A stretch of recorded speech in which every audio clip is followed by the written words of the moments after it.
यांच्यातर्फे 100 रुपये पारितोषिक मिळालं. वैशाली पहिले तुला काल सोडता प्रभाकर दादा झटाले आभारी आहे.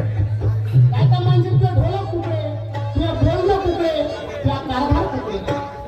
वारे वैशाली निदान तू काय सांग किती काय बोल, पण निदान ढोलक सूर तरी तालावर ठेव. झाले समजते सोड म्हणते गाणं नाही तर हाय ढोल असं नका करू. चांगले रामटेके काकाची विधवा